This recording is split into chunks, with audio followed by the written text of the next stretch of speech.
So I know a lot of experiencers, and I've talked to a lot of experiencers. And for whatever reason, even though I have an intelligence community background and I'm this, egghead scientist, they still seem to talk to me.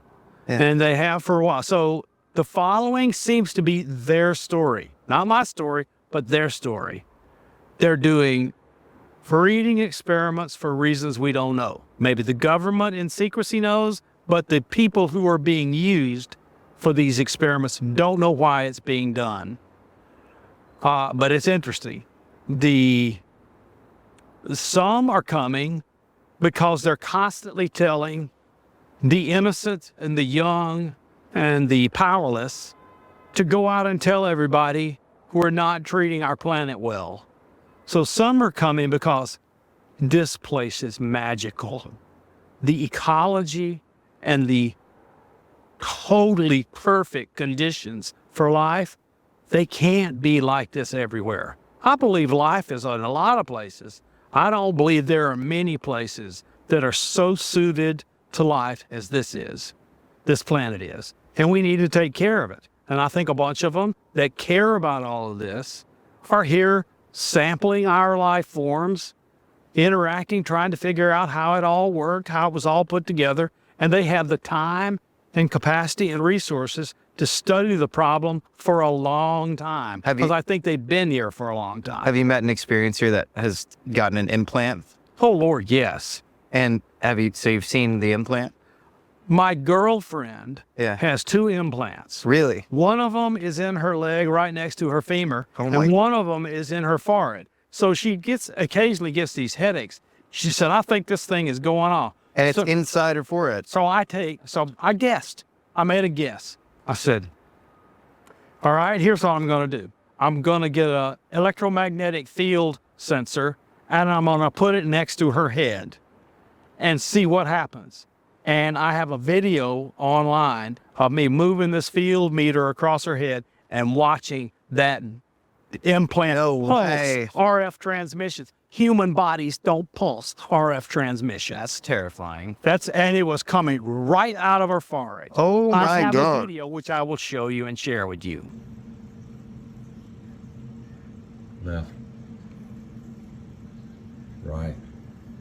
Oh. Right there. We found it. That is crazy. Wow. And so what does she think the implant might be being used for? I think it's a geolocation and other information transfer mechanism. Why else would they do a digital burst coming out of her forehead?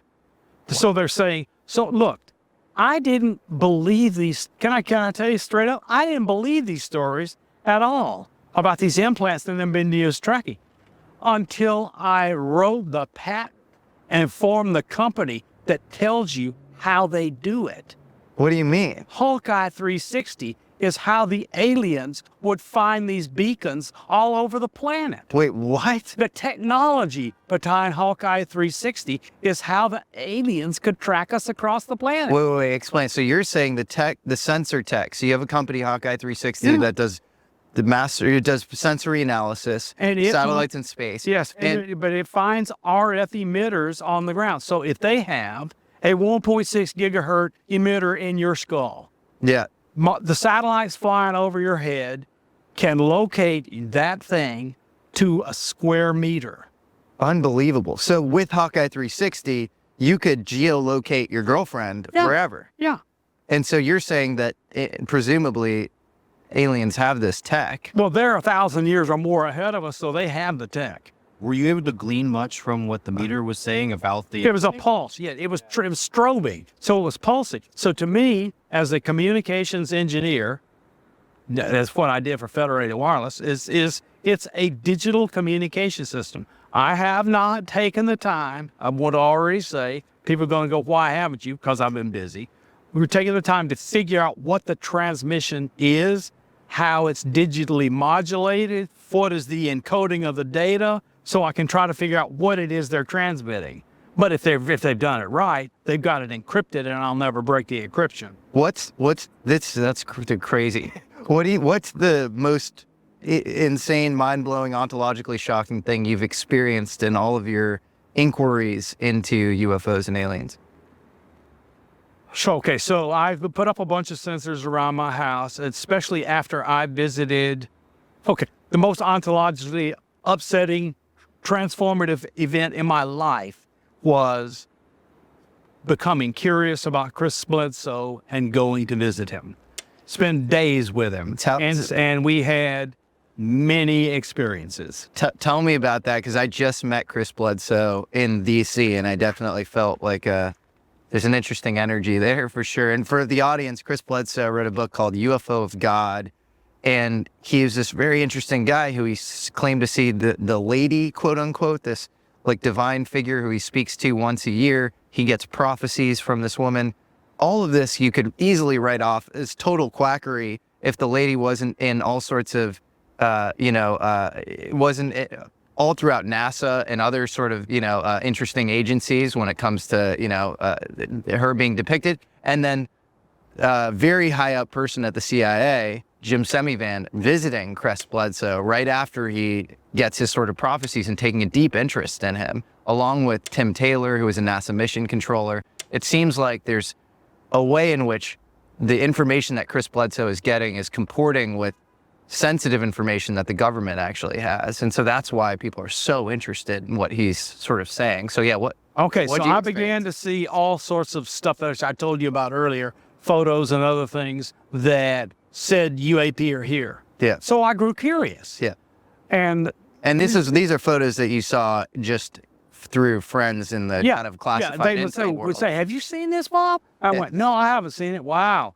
Well, I don't know about that, but thank you for showing it to me. But anyway, so because they did not have the right to transfer it to me, but I just, quote, happened to see it as I was passing by, and they might have said, look.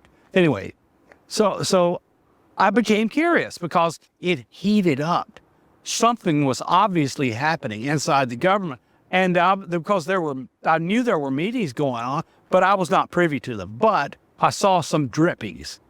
So I became curious. So the person that I decided could teach me about all these UFO nuts was Richard Dolan, who wrote 2 volumes on UFOs and the national security state. I am a denizen of the national security state. So I figured, okay, I'll go to this guy and figure stuff out.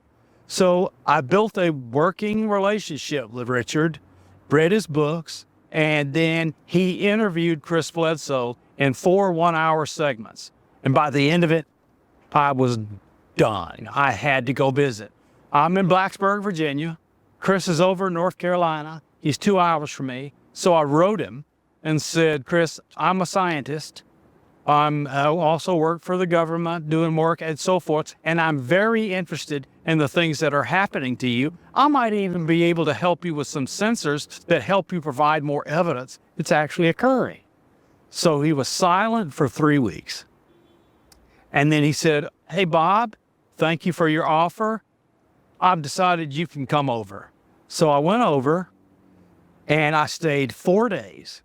3 days, it rained. The 4th day, we had a clear night. So for 3 days, he told me every secret thing that's happened to him. It's unreal. All that stuff in the book and more. He told me while I was in his home, visiting with his family. And so on the last night, it was clear. He says, oh, it's going to be clear tonight. We can do sky observing. And I saw this look come over his face. It was like he was in trance and communicating with whatever his entranced state was. And he says, okay, we should go outside. So we went outside. We stood for a minute. And there were these little things that were going off like flash bulbs in the skies and in the trees. And I goes, what in the heck is that? Well, my brain was going, that's an electromagnetic pulse. I bet I could detect that. My mind was going. But I was totally engaged and focused. And then, all of a sudden, right above the trees, about 300 or 400 meters away, this thing flashed into existence. It was a massive orb, very bright, and it waxed and waned in brightness, colors and royal floated across the sky, was not moving linearly. It was doing curved and zigs and zags and went over the sky, and it slowly faded out as it went over. I went, whoa. So he said called in and told his son Ryan to come out, Ryan Bledsoe. So Ryan came out, and as soon as Ryan got out there, boom, another one right over our heads, 40 feet in diameter, very bright, floated across the sky, and all of us enjoyed it until it was gone. So Ryan was so excited, he got video of this thing flying over our head and ran in to show it to the people with me and with the Bledsoe family that he had seen one of these things with me. And it was clearly good that I saw it because I was a scientist and I could say it was real. That's really why they wanted me there, is I could say, as a scientist, I saw this and it's real. If I'm here to tell you, I saw it and it was real. So we sat there and I began to notice this purple aura that looked like purple glowing smoke right above the treetops. And it just slowly but surely brightened. And it finally got to this place where it was visible. And I says, you know, Chris, I'm seeing something. He says, yeah, I can kind of feel it. And all of a sudden, it disappeared. Just all of a sudden, like somebody turned the light switch off. And without missing a beat, Chris said, okay, they're gone now, and we can go inside. I went, whoa, that's telepathy or something. It says, that's just wild. So we went inside. We finished our visit, pleasantries, hugs, all of that stuff, and I went home. And they followed me home. Whoa. Like almost everyone who has a serious experience with him, they follow you home. Whoa. I saw them regularly. Things would show up in my yard. I had this video of a triangle of orbs going up and down, making sure my security camera got it. And I wondered if they were bugs, which is naturally what you'd think is an IR is illuminating bugs. So I decided to turn the security camera on, long record, go out through the carport and come around and see. And I went out through the carport, came around the corner, and I could see them with my naked eye. It had nothing to do with the IR. And they were just sitting there doing this on a triangle. And as I turned around the corner, they took off and went straight up. Wow. Okay, so you will find that I am the next to last incident in his book, UFO of God. Okay, and he told me while I was there that Jim Semivan said, oh, yeah, you should let Bob in. This should be interesting. So Jim Semivan opened the door for me. Interesting. That's so wild. So what do you think, why do you think somebody who's so high up at the CIA like Jim Semivan, seems like a really smart, awesome guy, why would he be interested in Chris Bledsoe? Because yeah, what do you think? Jim has now talked publicly, so I don't mind saying he had experiences of entities in his room with his wife, and they were not pleasant experiences. Yeah. So that traumatized him and his wife, and so he became interested in finding out answers. And then he heard about Chris Bledsoe and knew enough traditional texts in Latin, Roman, Greek, whatever, to show this lady stuff is real. It's in the church and so forth. Do you have a sense of what the lady stuff is? Because I believe part of the Chris Bledsoe prophecy is that because he sees her every Easter. He goes out to this one little place next to his property and talks to her. And I think it's something like Easter of 2026, we're going to have some important event happen. Do you know about this? So, and I have a real story to tell about that too. Okay. He sees missiles being fired at the country of Iran while he is observing the event, including some astronomical events that are in the sky over the top of the pyramids at Giza. From the astronomical event, astronomers have calculated that date. Okay. So he doesn't know whether it was a vision or he was transported in time, but the entities intervene to stop the bombs from landing. Wow. That's what he sees. Now, how do I know that anyone takes any of this seriously? Here is how I know. Grant Cameron visited, who's a well-known UFO person. Yep. Written many books on the experience of the phenomenon and so forth. Yeah. He went and visited Chris. And Chris shared a picture with him that Grant put up on his Facebook page. So I saw the picture. And everyone who had seen that picture missed the import of it. And what is the import of that picture?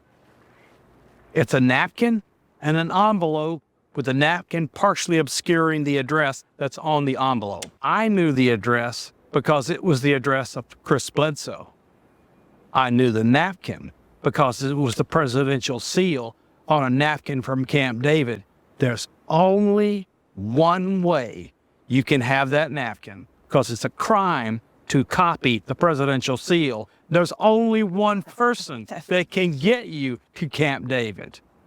And the picture was mailed to him by Tim Taylor.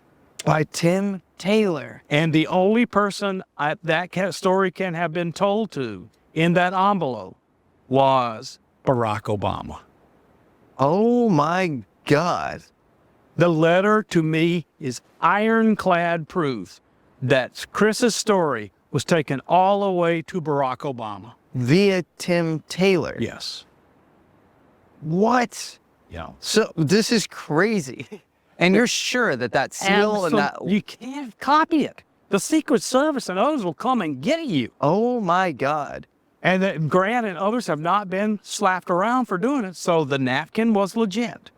And whoa. So this brings up all sorts of But questions. now you know why I'm a good intelligence agent. Just from looking at the That's picture, a really- I put that entire that's- narrative. that's in. really That's impressive. the kind of stuff I used to do. Well, Tim Taylor to me is people is like, who's the number one person you want to interview? Like Elon Musk. I'm like, I love Elon, but he'll never give an interview. Tim Taylor. He'll never do. I met him once briefly, but he's kind of gone dark on me, and I would do anything. He's my number one person who I want to speak with because he's so intriguing. I got him to talk to me for about 10 minutes. Yeah. Because says, Tim, I'm good friends with Chris Bledsoe. I went over to his house, this and other, and we interacted for 10 minutes, and he quickly moved on. And from that on, I was like I didn't exist. So what's his deal? What is he trying to do?